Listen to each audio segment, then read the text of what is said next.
Good day, everybody, and welcome to the latest in GHI's webinar series. Today, we're looking at optimizing the turnaround. What a week. Donald Trump is out, or is he? The vaccine is imminent, and now you are getting GHI's webinar as well. So proof, if you needed it, that good news comes in threes. Thank you all for joining this afternoon, and thank you all for your ongoing support with our webinar series in 2020 on behalf of the GHI team. Also like to say a big thank you to the team at Damarel, who are our headline sponsor for this afternoon's session. Thank you to Paul, to John, Angela, and the team at Damarel. Could I change slide, please?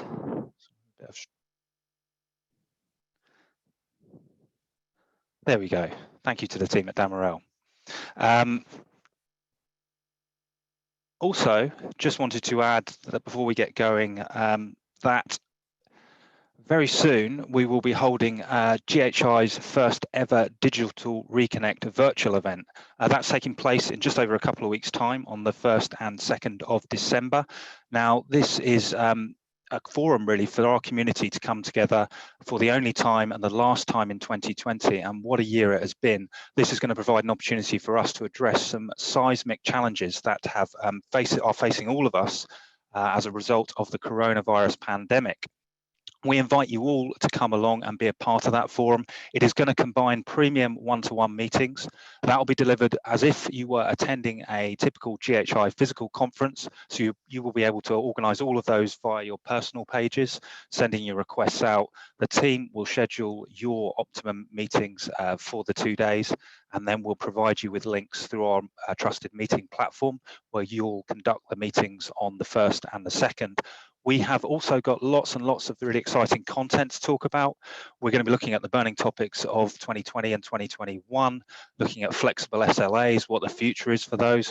We're also going to be looking at the arrival of the COVID vaccine. It's coming very imminently. There may be several. We'll be talking about how we're going to distribute it and deliver it.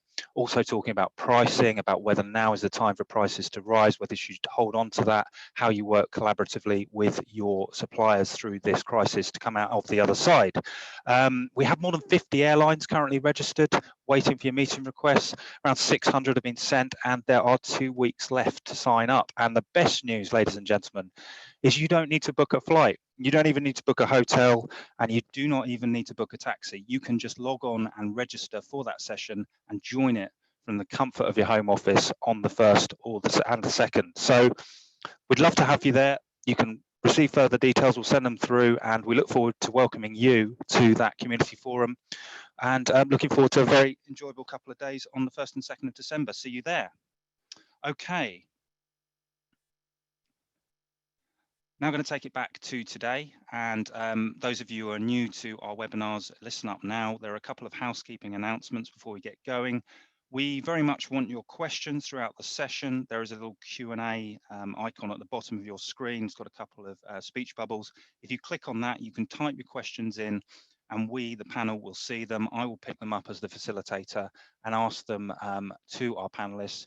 When we come to that point in the session, we're going to have 3 back-to-back presentations, but I will get your questions once the final one concludes this afternoon. And you can vote for more popular questions, bump them up the order for me. We'll try and get through as many as we possibly can this afternoon. Talking of questions, we will also be asking you guys a few. We have a couple of preloaded poll questions on our topic today, optimizing the turnaround. So at the point that happens, I will cue you, and you just pick your preferred option, and we'll report the findings live on screen as we go along. So watch out for that one. And finally, I know many of you will be asking about the presentations, and yes, you will be receiving a copy. We will send the links through where you can download all of the presentations you're about to see and view them after the session. We'll endeavour to get that out to you along with the recording of the session tomorrow morning GMT UK time. Okay, back to the topic this afternoon. So we are going to be looking at the turnaround. Now, this is something we had down to a fine art as a ground handling community. Balletic movements of employees and equipment around the aircraft, ensuring that aircraft departed safely, efficiently, and often in 25 minutes in some cases or less. We had it nailed, but unfortunately, COVID has changed all of that. There is now huge complexity around enhanced cleaning and disinfection of aircraft cabins. We have staggered deplaning or offloading of passengers, boarding of passengers, of bags, of luggage, and we have physical distancing to consider, use of PPE on the ramp. The whole game has changed, and a lot of that means resource, and that is one thing I'm sure you'd agree that as frontline operators, we really struggle with right now. We just cannot afford extra resource given the current constraints in our operating models and the impact of the pandemic. So how do we do it? How do we meet the challenge? Well, to help me find out, I'm delighted to introduce this afternoon's panel members. We have Steve Tarbuck, who's owner and founder of Global Travel Matters. Hello, Steve. He's just coming off mute. Good afternoon to you, and indeed good afternoon to everyone attending this webinar. Thank you, Steve. We're back to you in a second. We are joined by Paul Bruton, who is Senior Consultant at Damarel Systems. Welcome, Paul. Thanks, Max. Good to see you and everybody online. Cheers, Paul. And last but not least, we have Andy Dobson, who is Director Operations Consulting at ICF Aviation. Welcome to you, Andy. Thanks very much, Max. Good afternoon, everyone. And I thought I just had to, because there's not many posters left now. They've sold out. Good stuff. Right. Well, without further ado, as I mentioned at the top, we're going to have presentations from all the panelists I've just introduced, and we're going to go in that order. So it'll be Steve, Paul, and then Andy. We will get your questions once the final presentation from Andy concludes. So I'm going to hand over to you, Steve, to get us underway. Oh, thank you, Max, and indeed all the rest of the team from GHI for inviting me to participate in this big debate of optimizing the turnaround. For those of you that do not know me, I'm Steve Tarbuck, and I'm the owner and founder of Global Travel Matters, a specialist consultancy agency that helps its clients overcome a diverse set of challenges through problem-solving advice and technical examination to improve their strategic position and indeed their financial efficiency. We use a lot of tools in our analysis and a lot of ways to evidence research, and we spend a lot of time working in the service design space now and helping our customers to achieve their necessary results. Personally, before I started my company, I gained my extensive knowledge in airport operations and ground handling matters, having served 20 years in various management positions with low-cost carriers such as GoFly Limited, Ryanair and Sterling and WOW. And also I've had some experience with low full-service carriers such as Qatar and Brussels Airlines. Personally, I'm passionate about efficiency and financial and operational efficiency. And I always endeavour to eradicate operational waste and financial leakage. If I could take to the next slide, please. So what has changed? Well, has it changed? Well, 60 years on, and notwithstanding COVID-19, we still look at a picture of Amsterdam Airport with 2 aircraft being turned around, very much different in their era and indeed in their technology. But still, when we look up below the wings, we very much see a lot of the items haven't changed, such as GPU, fuel, steps and chocks.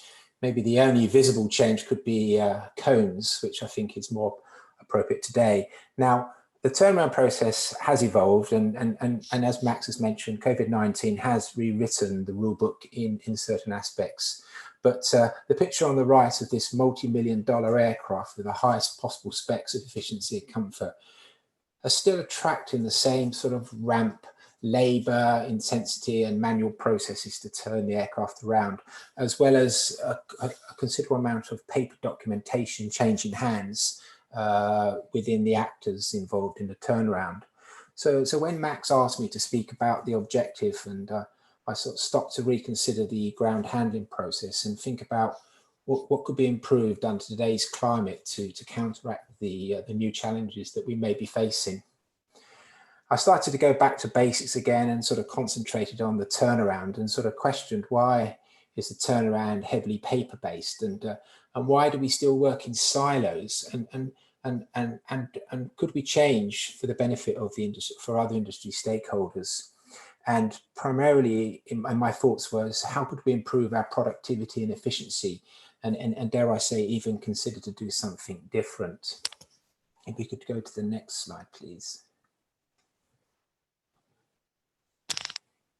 Thank you. So under the heading of today's subject, what is the strategy for improving the turnaround process to meet the challenges of the pandemic? Using this framework, and ever mindful of the additional cleaning and sanitisation and passenger segregation requirements, how can we re-engineer our turnaround processes to meet these challenges of the coronavirus pandemic? And how to conduct the new norm that always seems to be holding and consuming additional resources such as time and manpower and equipment that is often required on the apron. But the key question still remains, and I think we also have to circle back to our thoughts on previous events, is how can technology come to our aid and help our handlers deliver more with less? Supposedly we are digitalised, and a lot of industries are, but do we see that digitalisation in our turnaround? Again, we should be asking ourselves the questions: what can digitalisation do for us now? And more importantly, now when we're facing all these new challenges, how can we improve the turnaround performance to achieve a degree of profitability? And I didn't mean high, I think it's just that degree of profitability, what can we achieve? And of course, I often hear the phrase, we're all in it together. But are we really collaborating together efficiently and effectively and communicating with all our stakeholders for the want of good? And finally, is this allocation of such vital resources that are available to us, and dare I say sparse in many locations, and is that indeed of the equipment and the staff we have available? So what could be done to enable major business improvements and facilitate change in our business models, and indeed provide us new revenue opportunities? But do we consider all of the above, or possibly are we just too busy to innovate now? We hear this momentum is moving on, but we still have time to make the change, and dare I say, cover some of these rising costs. Can we go to the next slide, please? So what I looked at and thought about was try to sort of consider some of the disruptive turnaround considerations. And, based on the challenge set by Max, I sort of tried to provoke my thoughts into sort of 4 areas surrounding the topics that was mentioned previously. And I would just take a small sample from each of those areas and allow my further panelists to elaborate in other sectors. So in point 1, the turn times. Yes, Max mentioned that the turnaround time is now being extended due to various other measures that we need to perform. But in my opinion, how much of the 25-minute term or the 30-minute turnaround time have actually we lost with the COVID-19 considerations? We consider not just technology and process management, but one of my customers that I've been working with, we've been able to sort of recover some of that time. We've been able to bring back this 40-minute turnaround time to, dare I say, on the doorstep of 30 minutes. And we've done this through just understanding the challenges that we need to work through, and indeed their needs, and consider how technology as an enabler, coupled with some process and some very smart process re-engineering of how we've been able to then broaden the understanding of actors and what their participation in the turnaround, and dare I say then improve on our efficiencies and optimize what we can use in that turnaround process. So we have found that that by understanding and working with various entities, that 40-minute turnaround hasn't been something we've accepted. It's been something we've been trying to, for want of a better word, eradicate and try to compromise, find new practices and innovate in that area to bring that time down. Now, we haven't got down to the 25-minute turnaround or by no account yet, but we have seriously removed some time that has supported us and bringing down that optimization and efficiency with our aircraft turnarounds. And communication, I mentioned that slightly earlier on and talked about how we communicate with each other. I'm sure that many of you are listening are familiar with a variety of communication methods and devices that are used in orchestrating that perfect turnaround. but how many turnarounds are conducted using the same tool?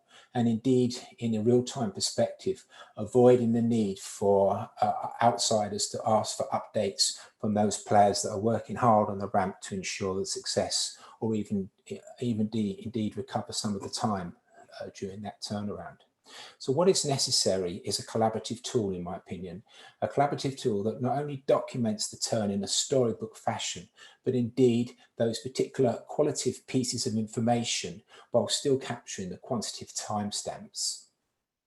And GSC, my thoughts drift to GSC as well, and also indeed the pooling of assets, and try to expand on some of the benefits that we've seen today with GSC collaboration programs that have yielded benefits not just necessary for the airport, but indeed for the capital investment for those particular assets. And then finally, aircraft cleaning. Again, that is something that we're constantly being challenged with this industry, with new standards and even, dare I say, sometimes the unknown of what we have to do based on our customers' requirements, airport requirements, or authorities' requirements. Nevertheless, whatever is required upon us, these new features more and more in our new normal, dare I say, become a prerequisite in airports. And the point here I wish to communicate is not only what we should be doing, but how we should be doing it. And are we focusing on the script? And is there a final acceptance process between the supplier and the customer to ensure that script is followed? Whatever change in work orders and standards are needed to be met, there's still a need to dive into the detail of cabin sanitisation to protect not just the passengers, but indeed the flight crews and the staff that work in those confined environments. So having some form of technology or a program to quantify and record and report what has been conducted in the aircraft cabin would not only give confidence to the people that are operating and flying in that cabin that the standards have been met, but indeed as a form of an audit trail should, for at a later stage, be required to be able to understand what was applied. This type of information does exist and is readily available to those at their fingertips. Can we go to the next slide, please? Now, going back to the turnaround itself, and I purposely brought this in to sort of allow my colleagues to continue on with the conversation. And I spent also some time analysing the turnaround and indeed what sort of papers were used to record various activities of aircraft turnaround. And as you can see from my graph here, that pretty much from the pre-arrival to the pushback, there are countless documents that are raised by various players in the turnaround process that need to be filled out, to be passed around. Sometimes they're electronic, sometimes they come by signal, sometimes they're printed out, sometimes they're in a form of an Excel spreadsheet. But what I'm trying to stress here is there's no sort of given sort of format, there's no given sort of standard or formula that these documents should be living in. And of course, from that point, these documents seem to find themselves isolated and unable to collaborate with each other. So again, I feel with having this opportunity to capture the full cycle of an aircraft turnaround, whether you are measuring it from arrival to departure, or indeed just per flight number as an airline would do so from departure to arrival, there's still a need to have all this documentation and all the valuable information that these documents carry to be assembled into a single platform that would allow those with the opportunity to mine the information that has been captured an opportunity to then reflect on the aircraft turnaround process, reflect on the assets and the manpower needed to perform that standard, and then decide from that perspective, are we being efficient? Are we utilizing our products, our services, our equipment, everything available to its optimal value, to then ensure that wastage becomes minimal and of course efficiency starts becoming king, and the service to our customers, namely our passengers, is as efficient as possible. So I do believe, and as you can see from this, I'm a big advocate for capturing all this information into a single platform and allowing this digitalization not just to be per airline, but indeed for the whole industry to cover every aspect of this aviation industry and aircraft interchanging so that a single standard could be achieved and that information can be exchanged quite readily. And if I move on to the next slide, I will just add a little bit more information on this digital turnaround and see how we can move from, as you can see here, the clipboard to a more digital platform. And turnaround management tools do offer this transparency in the whole turnaround process, and all major clearance activities, milestones, and passenger connections, crew and baggage transfers, and all interdependencies can be monitored in real time. Bottlenecks can be identified at an early stage, and those responsible can be immediately updated through various other mobile devices. And based on flight and handling details monitored, an impending flight delay can be calculated, resulting in a high reliable assessment of the process which might cause a delay. But of course, more advanced software allows a cost-based decision-making tool that will then enable those that are making decisions within the aircraft scheduling process, or indeed the manpower and GSC scheduling process, there's opportunities to make those decisions and understand the various factors that not just delay that are part of the delays, but indeed understand the costs and the implications of rebooking and any other disruption, method that needs to be taken into account to ensure that everyone's interests are understood. So I definitely can see across functional teams, keeping all the track of turnaround activities on a real-time basis, one of the key drivers in understanding and optimizing our aircraft turnarounds as per the subject of today's event. And if I'd just like to close on the last slide, if you could just move on, please.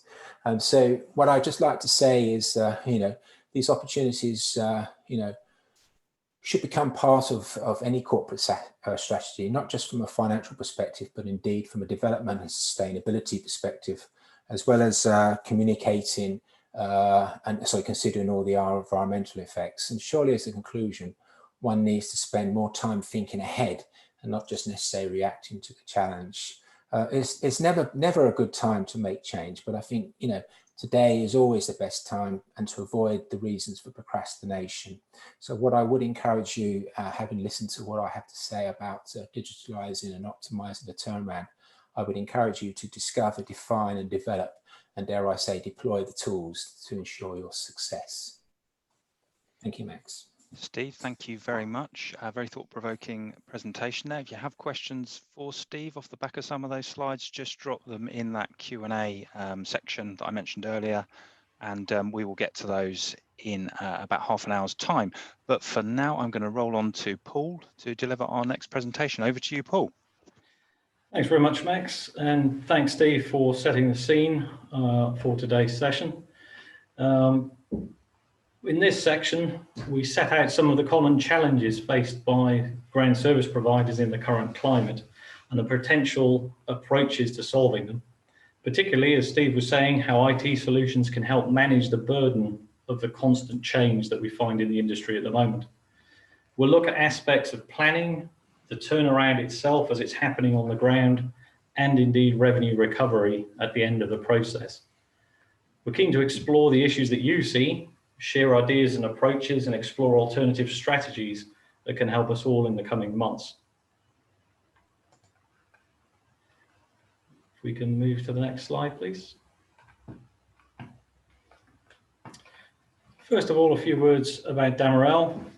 For those who don't know us, we're an aviation software house providing solutions to the industry now for over 30 years. We have targeted solutions for the ground handling sector, covering most aspects of the operation. And all of our solutions are aimed at enabling process efficiency, reduced overheads, and increased revenues, all particularly key goals in the current climate. Next slide, please.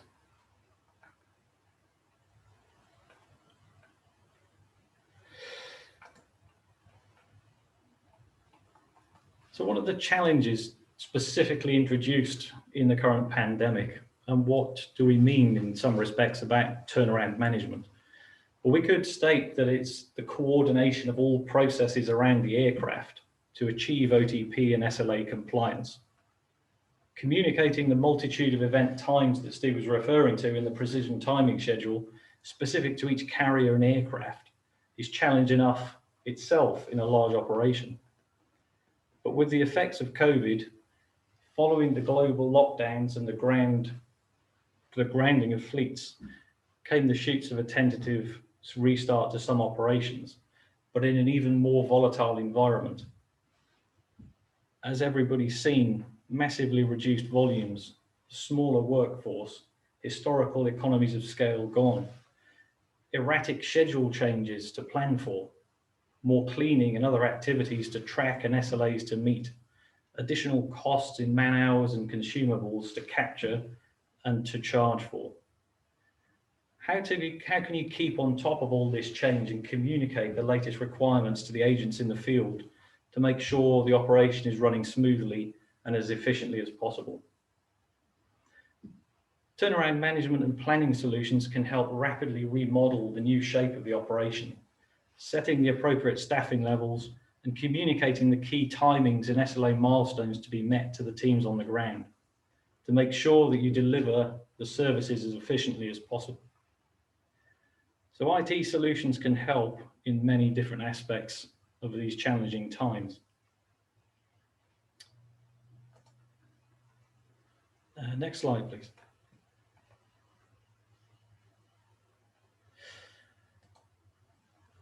Optimizing the turnaround as part of the planning process is fundamental to the profitable operation. You need to be able to reduce unnecessary overheads to meet budget, match resource demand, and crucially make sure you're fully rewarded for the services that you provide.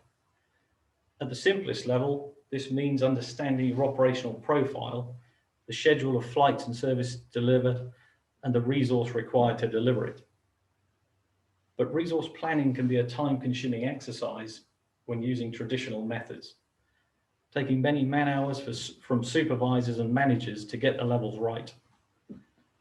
Now throwing to the mix the things that COVID have given us, highly volatile schedules changing almost daily, new and modified engagement standards for additional tasks at different stages of the turn, how to rerun the numbers on a regular basis to maintain efficient staffing without wiping out your senior team with the effort of doing so. IT solutions can help by providing the ability to regularly remodel the operation rapidly, taking into account the updates to the schedules and the engagement changes, generating the resource demand profile on the upper left and the optimized shift plans within a matter of minutes. Also providing the ability to adjust the demand hours and shifts to allow for some leeway where potential anticipated extra capacity may be required. Your teams can have the tools to manage these challenges in an efficient manner, and with the rapid modeling allowing multiple what-if scenarios to be determined to keep you ahead of the game. Next slide, please. But resource planning is only the start of the process. What happens when the teams hit the tarmac? How do we communicate the required timings from the precision timing schedule and the SLAs to be met, especially when these vary from carrier to carrier, station to station, and aircraft to aircraft? How to monitor progress of the turnaround and deal with exceptions before they occur? This is where turnaround management tools can come into their own.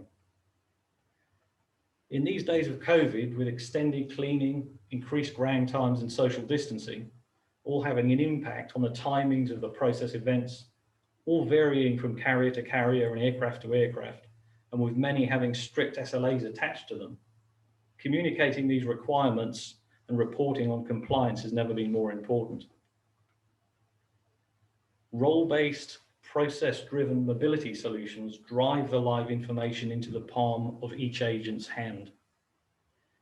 These IT solutions can help the agent by communicating the required timings specific to that turnaround and the process that agent is responsible for, delivering live flight updates and access to the associated IATA messages, some of which Steve referred to on his slides, right into the palm of their hand.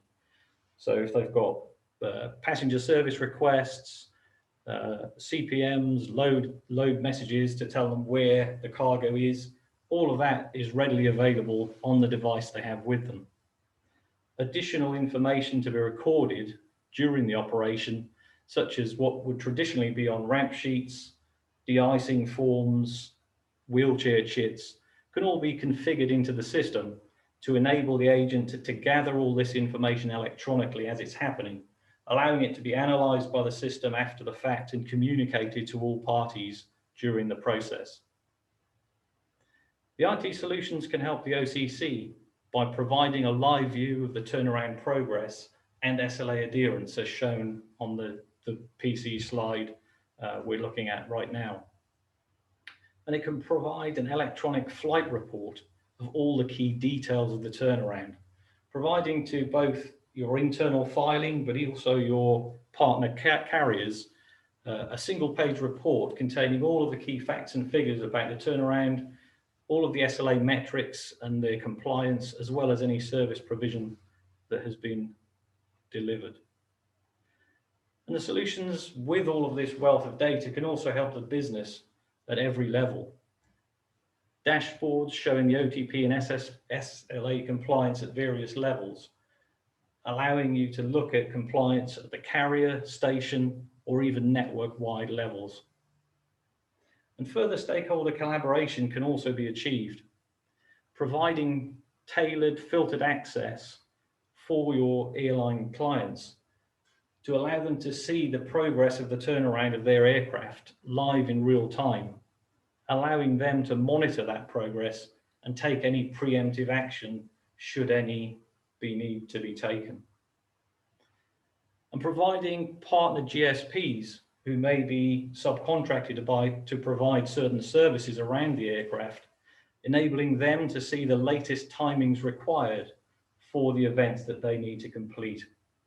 In the new cleaning regime, communicating the new cleaning timings that the cleaning organization needs to accomplish to enable the boarding process to commence, allows that joined up process and the overall collaboration.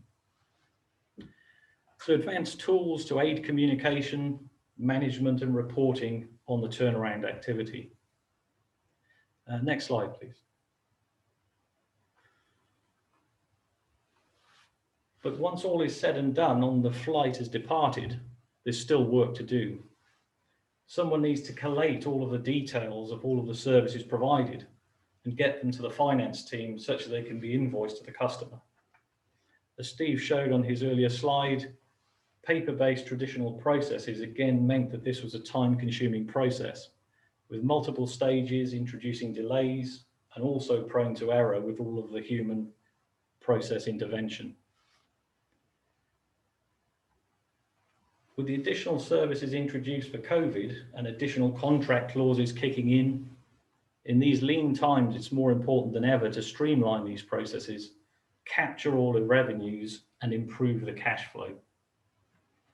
And again, IT solutions can help by streamlining these processes, providing the ability to record each and every service electronically as it happens at the aircraft side, capturing approval signatures from the airline representative or the captain as necessary, making these details available immediately for reporting and downstream analysis, and using the stored contract details to perform the required charging and invoice generation to ensure that the invoices are available as soon as possible.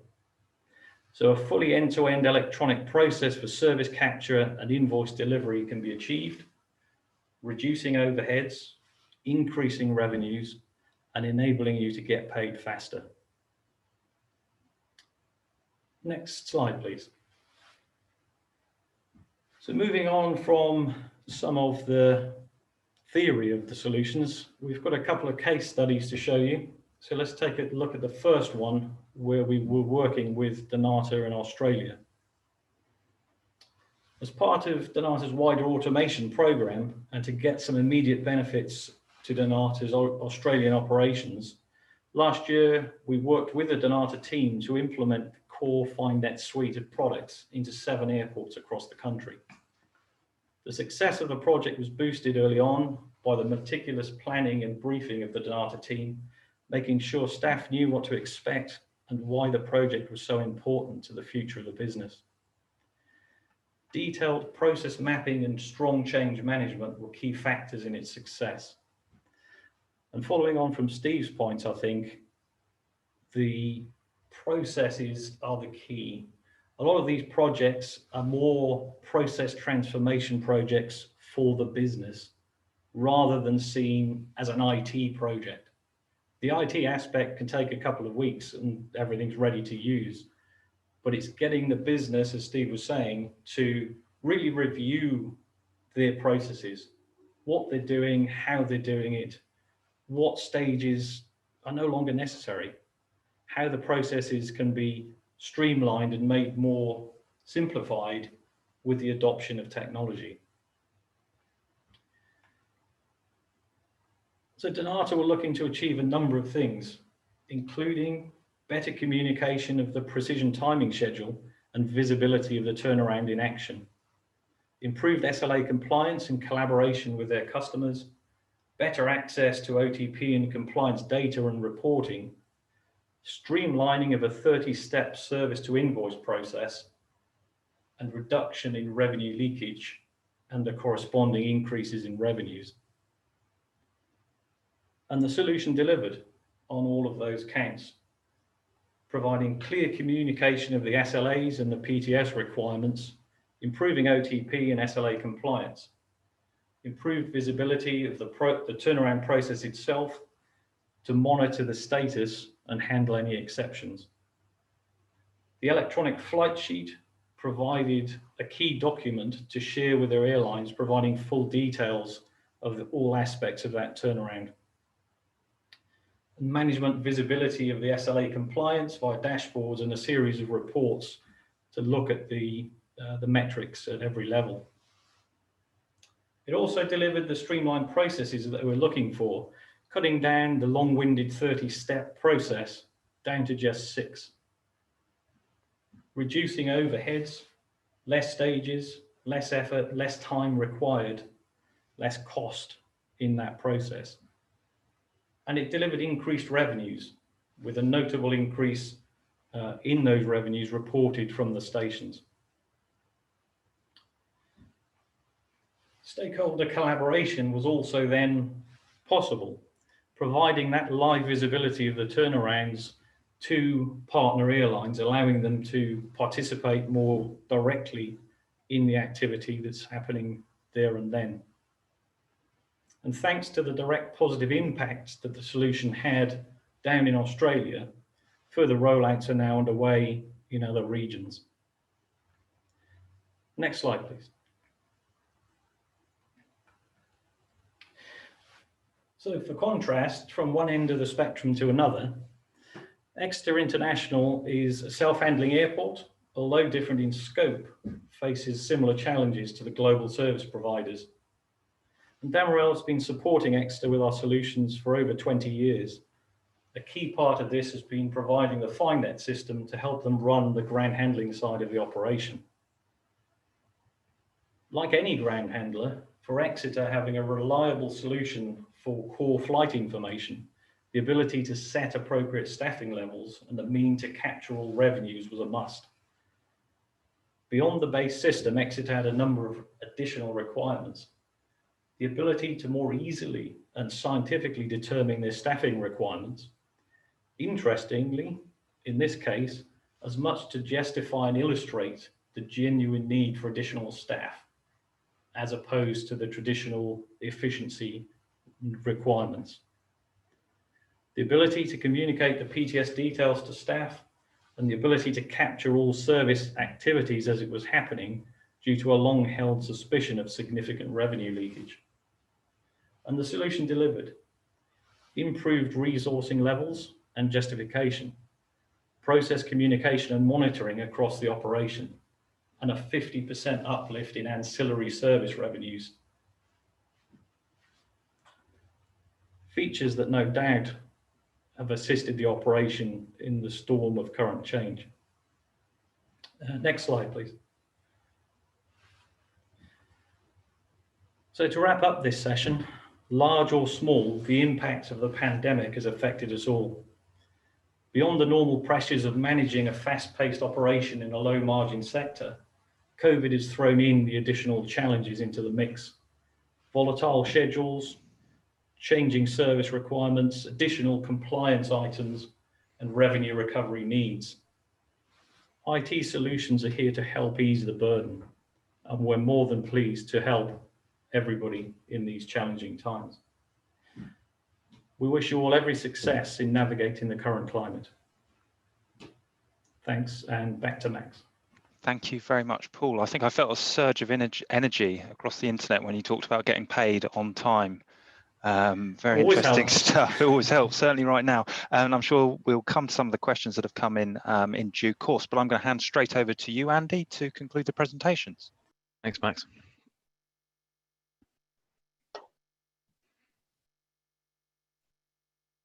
Okay, good morning, good afternoon, good evening to everybody, depending on where you are. So just a short presentation from me, really thinking a little bit outside of the pure turnaround, as well as looking at some of the elements of the turnaround itself. Just a very quick intro to me. I'm the Director of Operations Consulting at ICF. We're a consultancy firm primarily based in the US. We have a dedicated aviation sector, and that is where I am based. I've been in the industry quite a long time, about 11 years consulting. Prior to that, I worked for various airlines, Wizz, EasyJet, British Airways. So I sometimes say I used to have a proper job, to the chagrin of some of my colleagues, but I used to work directly in the airline industry. Just a very short piece about at ICF. We're about 7,000 people, primarily US based, 70 offices across many different countries, and about 1.5 billion US in revenue for 2019.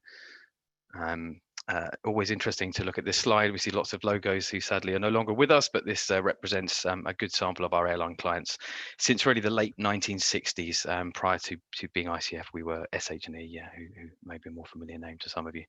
So into today's presentation, 5 main areas that I wanted to show to you. One is, I think uncertainty is probably one of, along with unprecedented and various other words that I can't repeat during this presentation, I suppose uncertainty is one of the most used words this year. The certainty is a hard thing to find, particularly in aviation, particularly in ground handling. A little bit of information on flights, because it isn't just, of course, the handling side that's changed. The actual flying piece has changed too, and a lot of you may be noticing an awful lot of early arrivals, for example.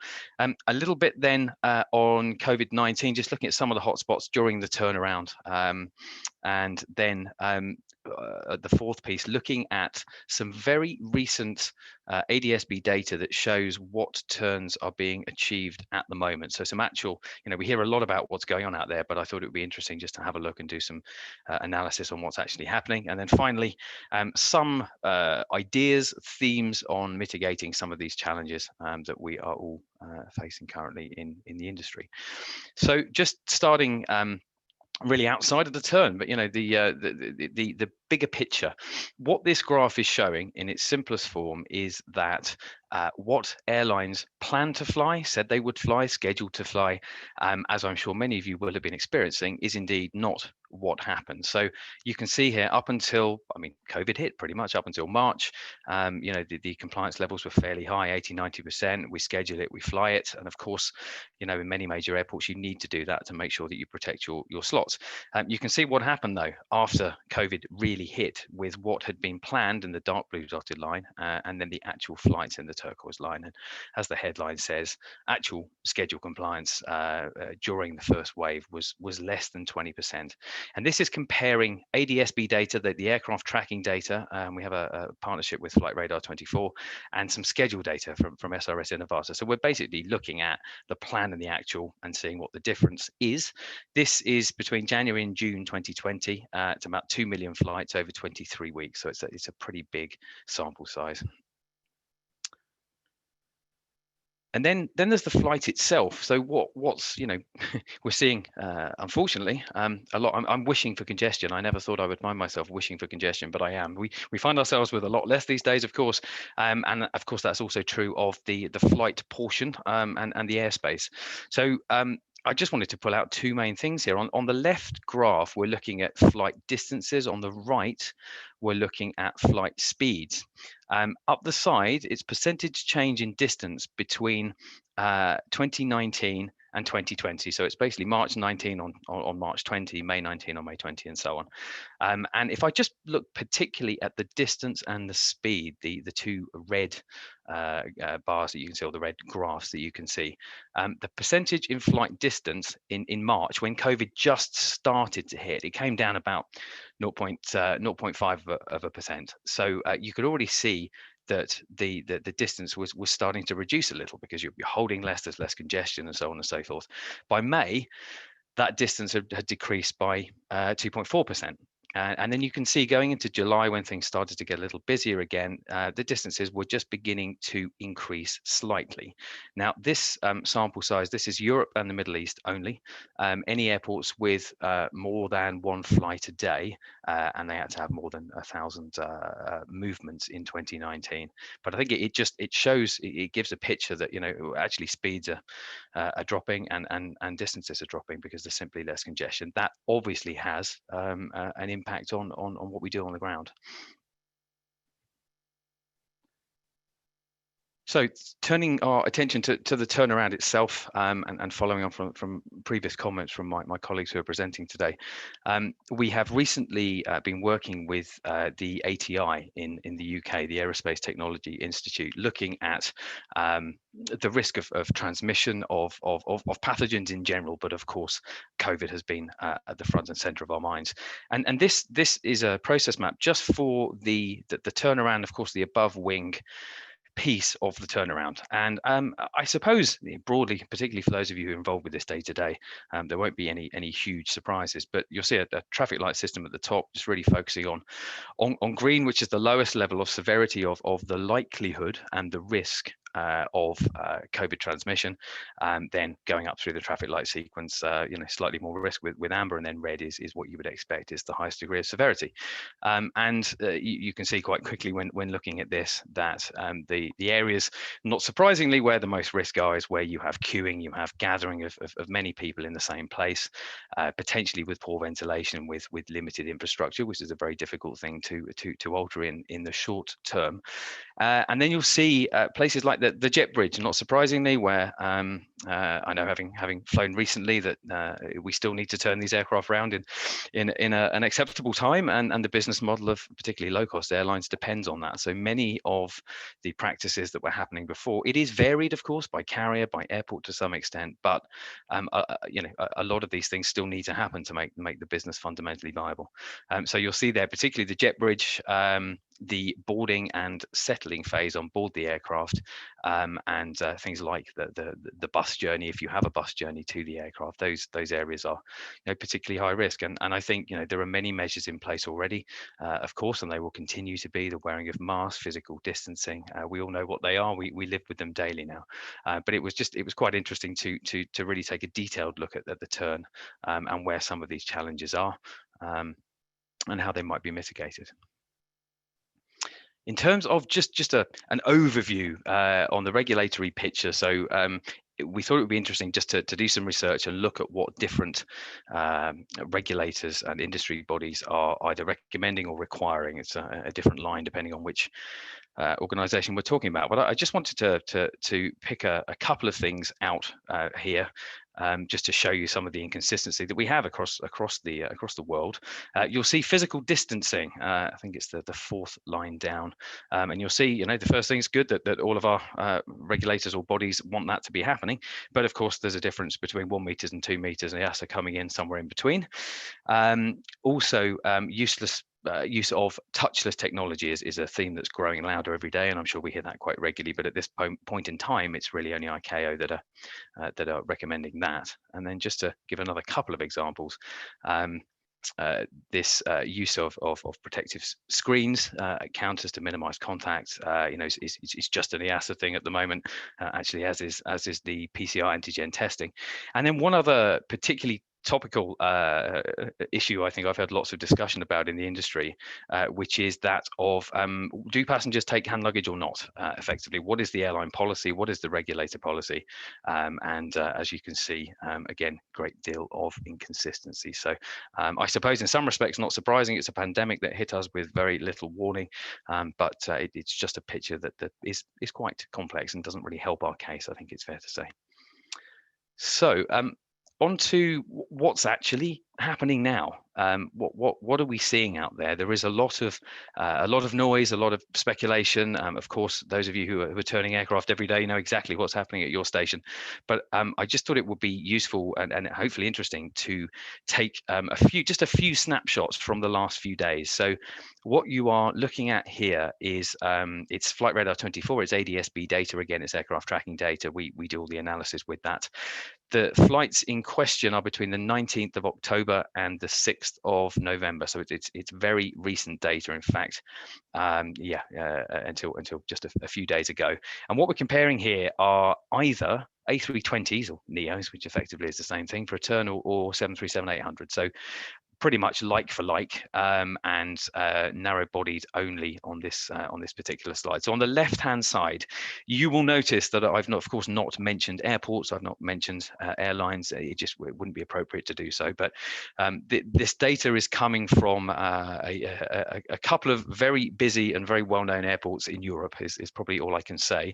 But what you will see here on the left-hand side with low-cost carriers is that, and again, just to be clear, we're comparing exactly the same period 2019 with this period in 2020. So we do a clear year-on-year comparison. And what this shows is for low-cost carrier 1 on the left at this particularly busy airport, their operations are down 77% year-on-year, which is horrific, obviously, but we all know why that is.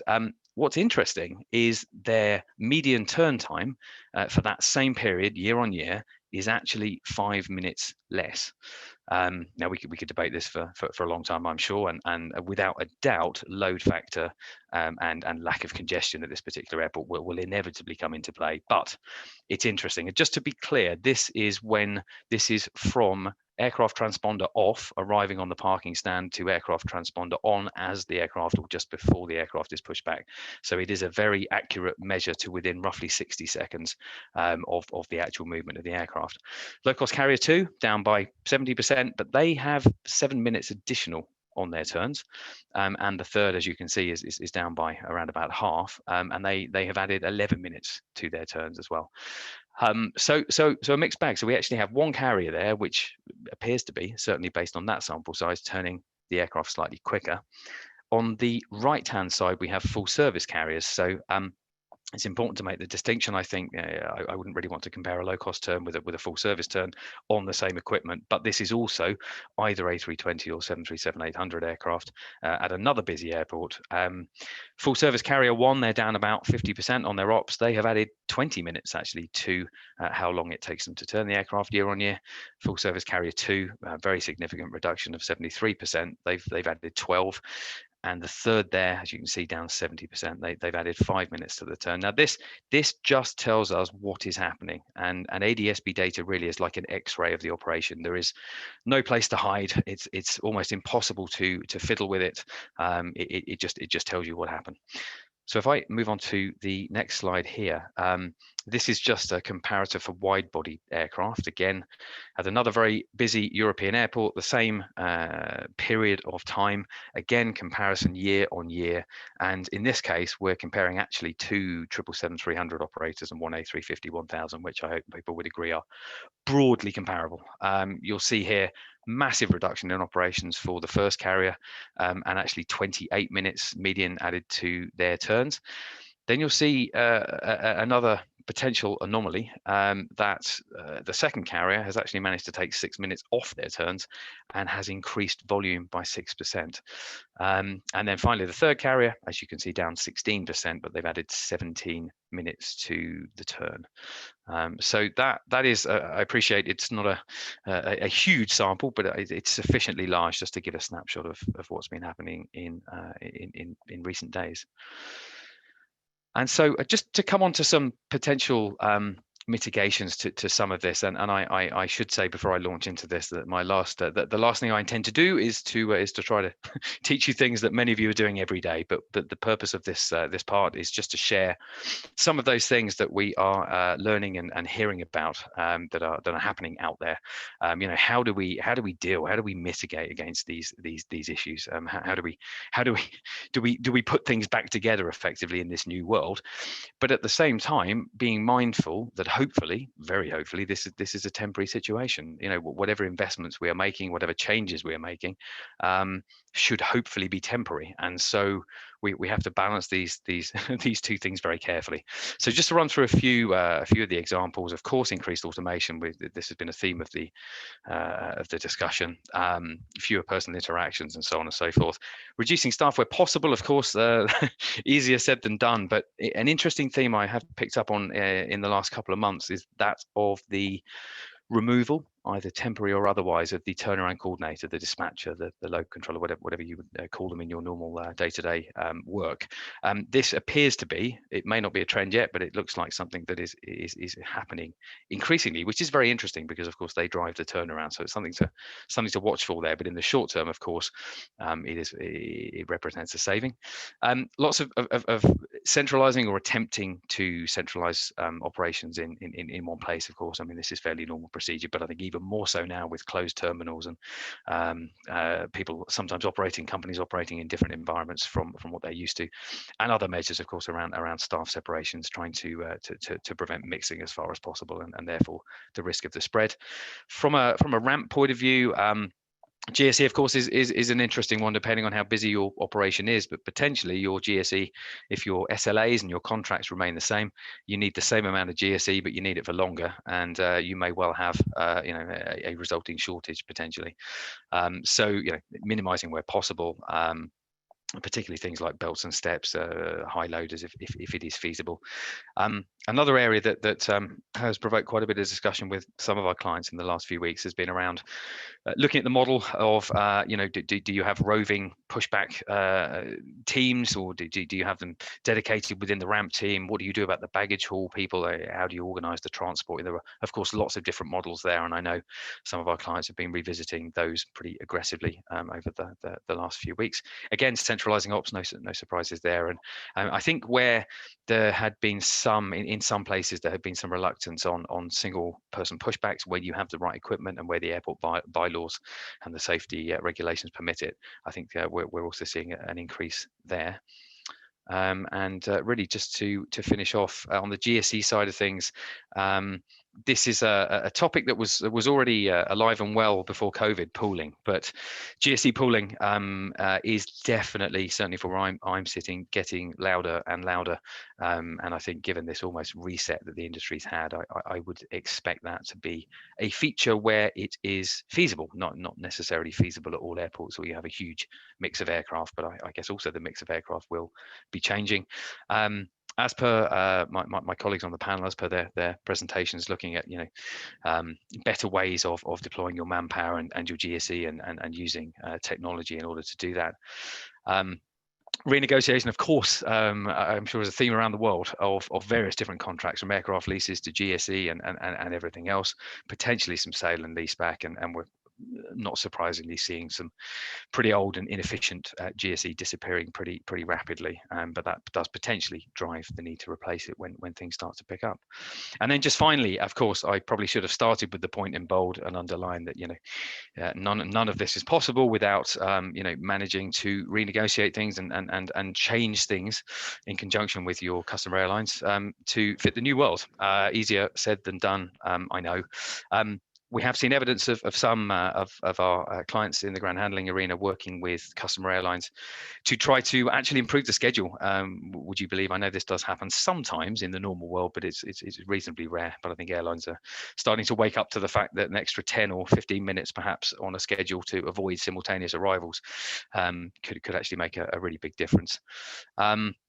As already been referred to earlier in the presentations, remodeling and re-engineering the PTS, the turnaround plan, hopefully with an asterisk to say, during COVID times only, and ultimately just taking whatever can be taken off the critical path of the turnaround wherever feasible, and being done elsewhere. So focusing on deep clean rather than significantly enhanced and therefore much longer daily cleans. But again, the picture is quite varied across the board.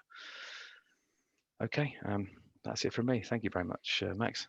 Thank you very much, Andy. And we have around half an hour now to get through some of the audience questions. But before we do, some sad news. Heard yesterday of the death of a friend of GHI, Kartal Osaka, Turkish Ground Services, and just wanted to express my condolences to the TGS team and on behalf of everyone on the panel too. Very sad news. And our condolences to Kartal's family and to everyone at TGS.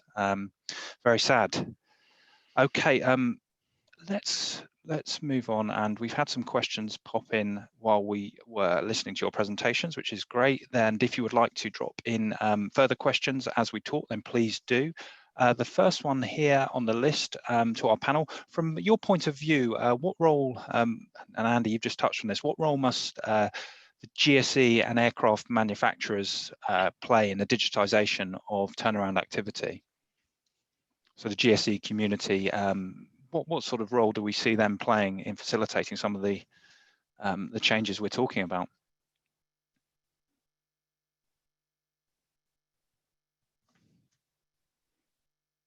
Andy, you're off mute. Do you want to come in on that one? Yes, absolutely. Sorry, you were unfortunate enough to be the one off mute. So you touched on it there. What do you see? I mean, you talk about pooling and that it may not be applicable to every single airport operation. So what other developments do you see? GSEs are, I mean, it's always an interesting one, but I think given the need currently potentially to get some of this stuff off the balance sheet, I think the discussions that we have been involved in recently in this part of the industry have been very much around lease renegotiations, increased flexibility, willingness to pool. It really is getting louder, and I think actually some of the views on pooling, it may be very early days, but some of the views on pooling seem to be shifting a little now that we've had this absolutely cataclysmic, almost reset in the industry.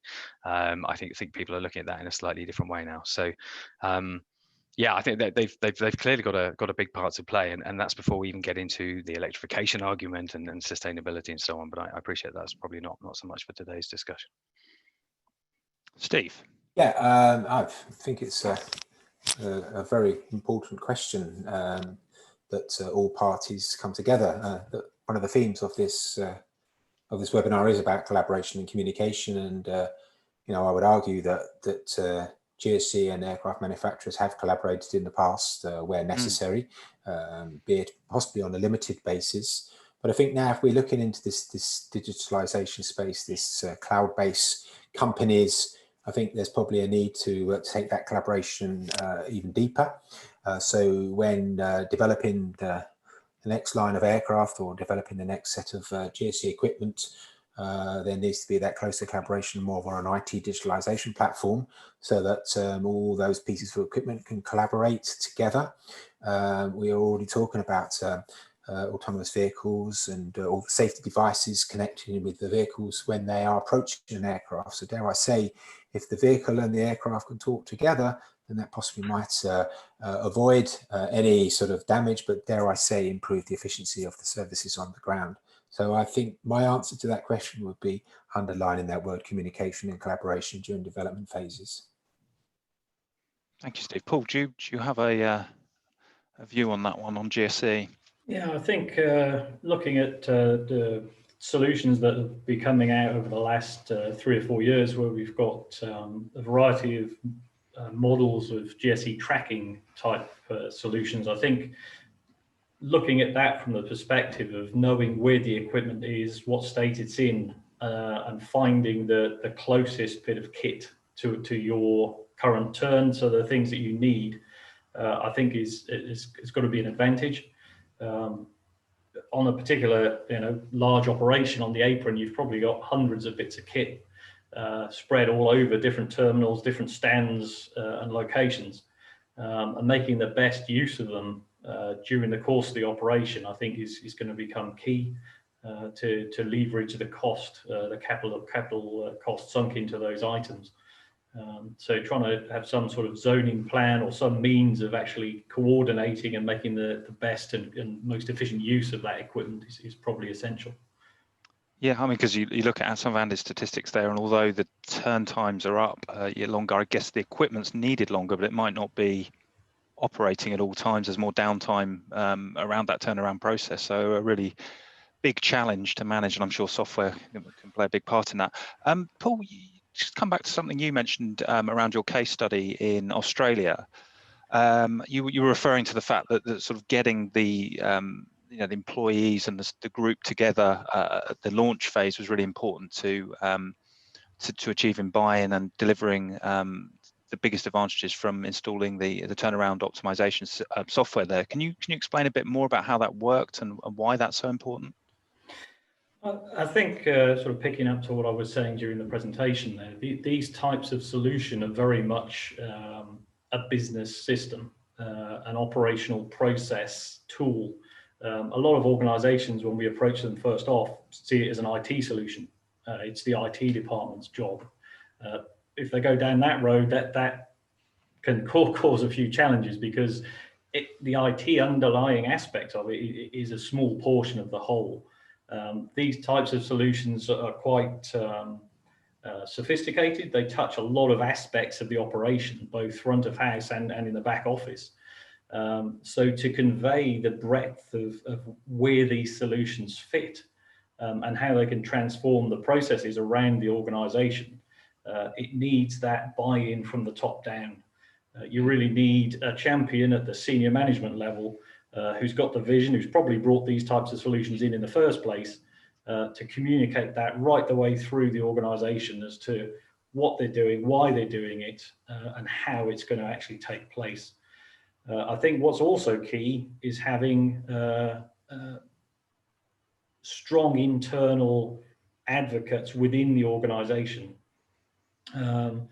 Again, not from the IT side, but a key senior operations type person and somebody in the finance or billing section as well, who do these sort of functions day in, day out, who know the roles, know the responsibilities. And what's key in all of this, I think, and I think Steve touched on this in his piece as well, is looking at the process. What is the process now? It's the process maybe some people have been doing for the past 20 years, but times have changed. Technology has evolved. Things can be approached differently with a different sort of mindset and different set of tools to achieve that. So working out what your current processes are, modeling what they can and should look like with the adoption of these types of technologies, and then having that strong change management to follow that through. I think those are the keys to success in the practicalities of rolling out such a system. And just can you comment on how much training and time with staff is needed to get them to adopt and understand new technology when you do implement one of your systems? It varies, I guess, from place to place and which components customers are utilising.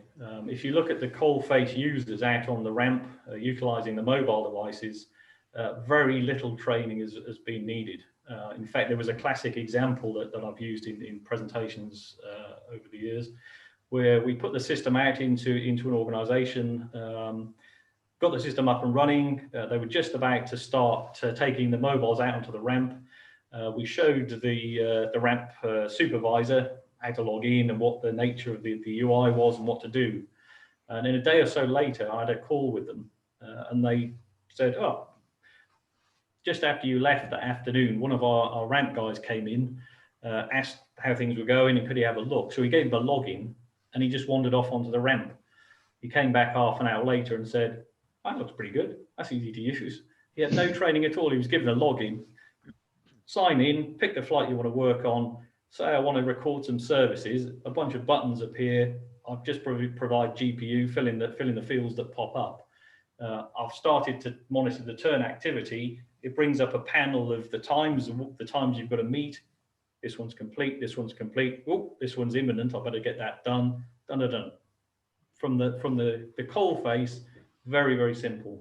You almost need no training, although we would generally recommend that there's a half an hour or so session just to orient people. But from the back office, again, what requires more training, I think, is the system administrator's role, the people setting all of this up, getting the SLAs into the system, configuring the PTS data, and so on and so forth. That's largely a one-off activity almost. It may tweak from time to time. That's the more involved part of the training. But the operational aspects of actually utilizing the system is actually fairly straightforward when it's up and running. Thank you, Paul. A question coming here from Bakari, who asked, what role did the airport authorities play in improving turnaround efficiency? I mean, we've talked there about stakeholder collaboration. We always tend to veer towards airlines and handlers. So can we have a comment from you guys on the role of airports? Yeah, I'd be very keen to offer some advice. I mean, having worked for an airport myself, I actually found that by becoming involved in the turnaround, we were able to promote efficiency for not just necessarily the airline, but more importantly, the ground handler. So again, it's come back to this collaboration and understanding of the needs. I'm sure that we are all familiar with airports around this world that just look upon themselves as a landlord to generate non-aeronautical revenue.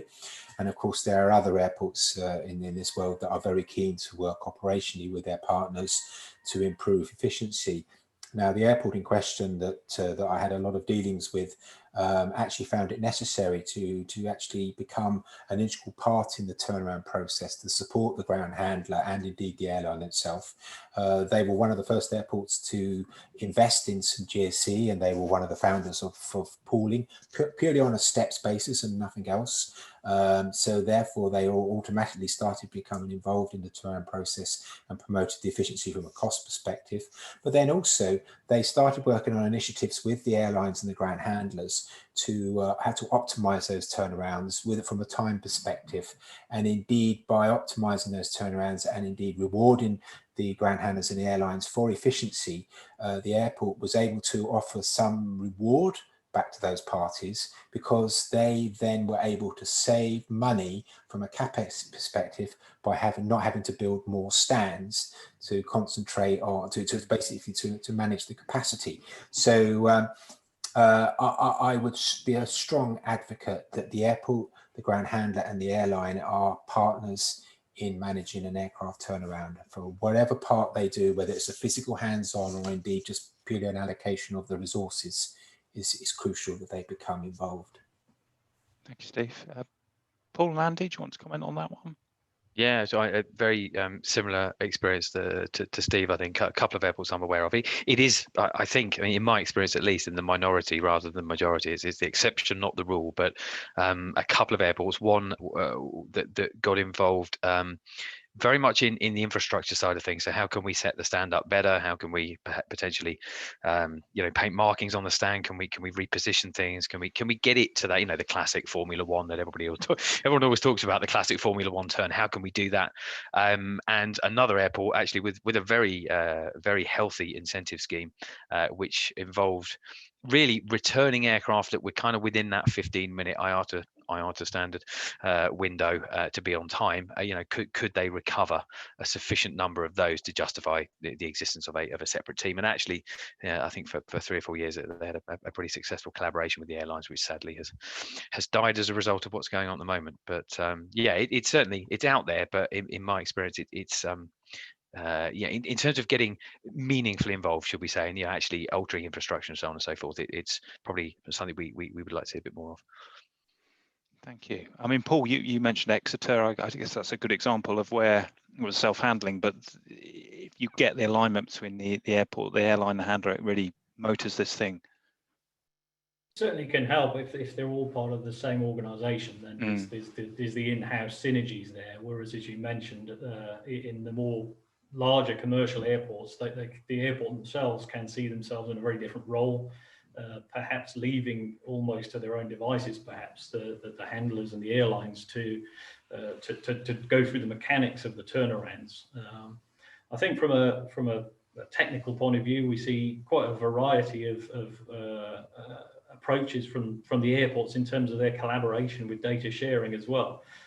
In some cases, you can get integrations with the airport's own systems to collaborate and share information about the timings of the inbound aircraft and other activity that's going on that the airport has the data for. In other cases, it's almost like pulling hen's teeth, which is quite strange in this day and age. But nevertheless, we do see a very broad spectrum of willingness in some cases to actually do that. Thanks, Paul. We have a question in from Buafu who says, today COVID-19 has changed many of our processes. IT tools and software certainly play a big role in supporting the turnaround with the increasing of turn times due to the many factors we can see. So don't you think, the panel, that the cost centre of expenses for ground handling companies is moving from the hiring of more people, to investment in IT and systems and PPE in order to meet the quality of service and maintain the social distancing between employees? What do we think? Less people, more spend on IT. Good news for you, Paul. Yeah, potentially. Yeah. Oh, sorry. Go on, Paul. If you want to. No, I was going to say. I think IT is there to play a part, and utilising the sorts of solutions that are out there, ours included, can reduce some of these overheads, whether that's in actual manpower costs, man hours expended, but also, as I mentioned in some of the slides, the actual effort of actually going through the motions of doing the planning, processing the paperwork. There's a lot of supervisors and managers' time, back office staff that are required to churn through all of this paperwork and all of the other materials and data that is generated by the operation. So adopting the solutions can certainly help streamline the processes, reduce the overheads where possible, and increase revenues where they're there to be had as well. Thank you. Steve? Yeah, just picking up on that and reading the question I can see here. I think this is quite an important point here, because the cost, from my experience, always seems to end up with one entity within the airport, and unfortunately, at this present moment in time, and indeed as presented in this question, the ground handler is now having to sort of juggle his expenses and juggle his limited his income to try to meet the demands set upon him by the airline and indeed the airport sometimes on occasions to meet their requirements. Again, it comes back to working as a community. I mean, a lot of airports are now ACDM, working in collaborative decision-making forums and tools where they are sharing systems to optimize the assets on the airport, and particularly in this instance, the ramp and the GSC assets. So I would argue that there needs again to be some sort of collective approach to these investments. We're all trying to do the same thing. So why have 5 or 6 different turnaround management tools from different companies in the same airports used by different parties? And so, of course, if there is a community approach from the players in that particular environment and are able to agree and work on a same solution, then of course that automatically starts finding economies of scale and savings in costs. And of course, then again, we are talking about buying various other systems and other products and services. We talk about PPE here, possibly, maybe even dare I say some other GSE. Again, a collaborative approach. You buy in large numbers, you're going to see some of the benefits of that rather than become isolated. So it just comes back down to the theme of the conference, is communication and collaboration again. Mm-hmm. Thanks, Steve. I've asked this question because it kind of links to that similar point around headcount. It's from Lars. Hi, Lars, from Lars Barso from Vestergaard, who asks, why would you not push for the single person pushback? If your airport does not permit it, then why not try to convince them that this is done in other congested airports with small areas like Copenhagen, for example? Yeah, I think I couldn't agree more. Why would you not? I think some of these areas that have been, should I call it discretionary? Yeah, these areas of the business where we all know there's some costs that could probably come out, but traditionally we haven't taken it because it might be a bit hard, or it might involve a difficult discussion or IR situation. I think those kind of things are going to become, there's not going to be any discretion anymore. We're going to have to be looking everywhere, and there is a I've come across quite often a reluctance to do this, and sometimes it's airport bylaw, sometimes it's they had an incident 5 years ago and therefore they'll never do it again. But on the whole, I completely agree with the question. Why would you not do things that are perfectly feasible and safe if they are indeed safe? There are some airports where you need wingmen, you need someone to walk out with you. It's not a universal solution, but I do think some of these things, they just need to start happening if they're not already in some places. Thanks, Andy. I'll move on to the next one so we can get through as many of these as possible. From Imad Rashid, who asked, what is the panel's opinion of turnaround impact from cargo in the cabin, theme of this year, and cabin floor loading on passenger freighters, and best practices to mitigate these? It's a very good question. Steve, you look like you have something to say. Well, yeah, I always have something to say. No, but I think, I mean, from my understanding of the operations, and of course these aircraft have been greatly utilised today in putting boxes on seats, and I think without that imagination and sort of a flexibility of all the parties, I think we would have starved ourselves in some aspects of what we expect today. When we approach a challenge, it doesn't matter what challenge it is, whether you're trying to load a passenger aircraft with cargo in the main deck. The point is get everybody together first. Let's put the challenge on the table. Let's understand what is required. What is the success criteria of that particular activity? Let's then try and work through some processes and re-engineering any of the activities we've done today to try to then achieve the optimal output from not just necessarily your equipment, but indeed your manpower. There's no point in me saying, let's put 100 people in the cabin to try and load these boxes, because they might just get in the way of each other. But there again, let's not just only put 2 people there. So it's about the leaders who are responsible for this particular activity and all the stakeholders is to get together and go through a process of practicing and loading the aircraft in that particular way. And of course, whilst doing it, be mindful of what activities you're carrying out and fine-tune and re-engineer your processes as you learn through the experience. Thanks, Steve. I'm going to move on. Paul, I've got a good question for you here. I think you'd be best placed to answer this, from Mohammed Mazkan, who asks, his question is regarding the implementation of new systems. So Mohammed says, considering the current situation of the business due to COVID-19, we've witnessed a huge dip in turns almost in every part of the world, and nobody, and not any of us, can actually say how long it's going to impact the business. So should we be investing in implementing such new systems at this point, or should we wait for the business to get on track? Or do you think it's the best time to implement such systems as the operational load is lower? That's a very good question, and quite often when there is, in this case, a rather unfortunate period of downtime, as it were, it's a quiet period, that's quite often the best time to actually look at putting solutions in place, spending the time in analysing your processes and mapping out what the process could look like going forward. Putting the solutions in now, we all hope that the industry is going to have an uptick sooner rather than later, but taking that plunge now while things are quiet, while staff have got the time to focus their minds on these things, is a good idea. I mean, it puts you in a good position for when things do pick up, and making use of the staff who may have some spare time at this challenging time.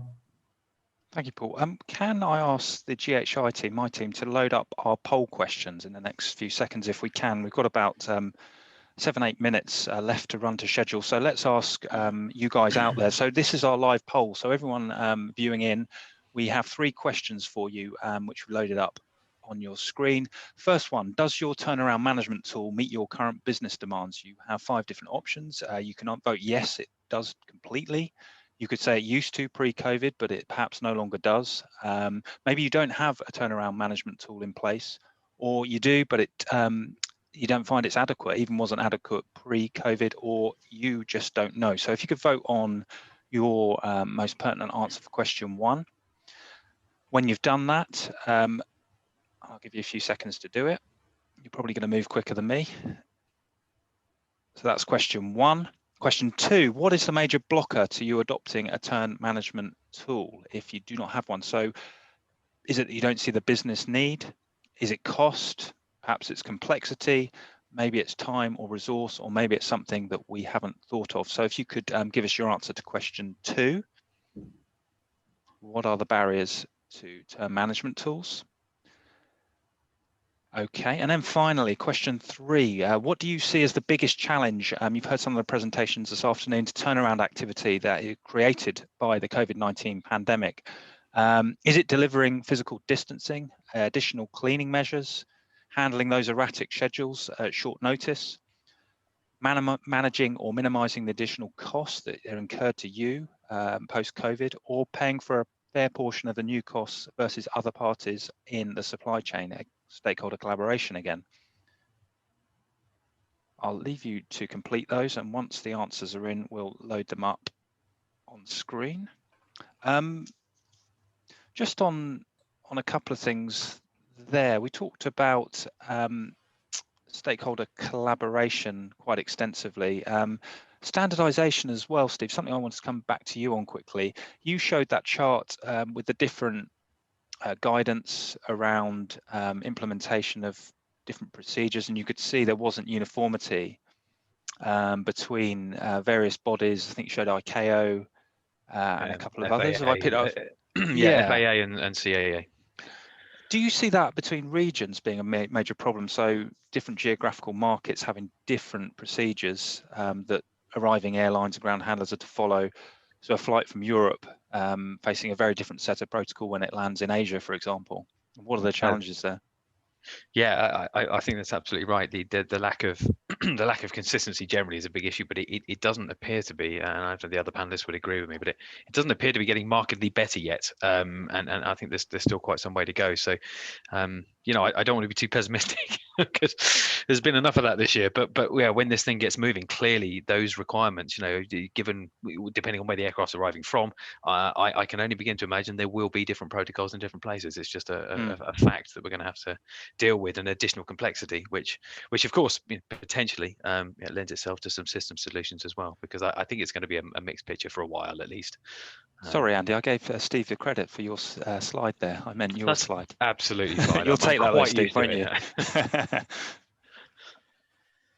I wanted to say, you all touched on it, but this reliance, perhaps historically, we've all encountered it on paper-based systems, and just remember standing a few times under the wing with some operatives, and the amount of paper that you saw, and it was sometimes dripping wet in the rain. And do we think this is a real a marker, an extinction event for a lot of paper processes? Do you think this will be the end and a real change in the way that protocol is carried out? I think so. I mean, we've seen, I think, over recent years, organisations such as IATA start to put in place some electronic standards for certain documentation with e-airway bills and e-invoicing and so on and so forth. So there's a sort of an industry move in some respects to that sort of digitalisation. I think the adoption of some of those has been relatively slow in certain areas. In a wider context, but when you look at the practicalities and realities on the ground, we've had some of our customers have been using these tools for many years to do exactly that, to reduce all of the paperwork, whether it's the ramp sheet, the de-icing chit, the wheelchair form, and so on and so forth, to be able to capture the details of those documents electronically out on the ramp while things are happening with signatures if needs be. Store those within the system in the back end against the flight so they can be pulled up along with any IATA messages and other details, and circulate those around as well. One of the advantages, or a number of advantages of doing that, obviously, is that the data is then available electronically immediately, whether that be for invoicing, analysis, reporting, and so on and so forth. Whereas if you've got a soaking wet piece of paper that somebody drops down the back of the filing cabinet, there's your revenue leakage right there. or the data you need for other matters. So I think and we see digitalization in every walk of life nowadays. Pretty much everyone's got a smartphone. Even the shops, you can pay by tapping your phone on a device. So it's commonplace now, IT, unlike 10, 20 years ago where it was more specialist. And I think pretty much everybody that has a smartphone and can certainly use them. So the adoption and the cost base for these things is coming down all the time. I think we should see a growing adoption of such things, really. Thanks, Paul. A quick comment from Steve or Andy on that one? The only thing I'd just like to add with any adoption of technology, I'm a big advocate of involving the users from the point of thinking about using this technology in that particular environment. It comes down to trying to get someone to change the way they work, and if you just impose it upon them, they might find there's a little bit of reluctance or resistance to do so. So involving them in the early stages of your innovation and creativity process to re-engineering, and actually get them to suggest what could be more user-friendly for them in their particular work environment, then I think you'll have a much better chance of moving to more efficient systems as described by Paul. I think it's any of the inefficiencies of the pre-COVID world that start to creep back in is I just feel really strongly it's an opportunity lost. And they say never waste a good crisis, and I know we've all heard that many times, but it's so true. It's a great opportunity to change things, and with a real burning need to do so. So for all that it's uncomfortable, I think it offers us quite a few opportunities as well. And you always get dinosaurs like me who scribble away pen and paper, just as a case study for you there. We are running very low on time. I'm hopeful before we go that we can show you the results of those poll questions. If it's possible to load those up. There we go, fantastic. Look how quickly the GHI team did that. So question 1, we asked around whether your turnaround management tool meets your current business demands. And quite a lot of people there who don't currently have a turnaround management tool in place, around a third, 32%. Those that did, majority saying that yes, it does, but a sizable amount that COVID has changed it for them and reduced the effectiveness. And 30% don't know. It's interesting. Question 2, what's the biggest blocker to those who didn't have a system adopting one? And cost comes out top there, 43%. Though I'm sure you'd pretty ardently demonstrate the cost benefits of implementing it, one of those systems. And finally, question 3, what did you guys see as the biggest challenge to turnaround activity created by the pandemic? And it's those erratic schedules that are out in front. 35% saying handling those schedule changes at short notice. An interest, I was out before we were locked down again here in the UK with the guys up at Heathrow at Donata, and they were saying very much that the challenge is now of an airline sort of dropping you a line less than 24 hours notice saying we've got a flight coming in tomorrow, and at the drop of a hat you want to reduce workforce, you've got to put that resource in place. It's a big challenge.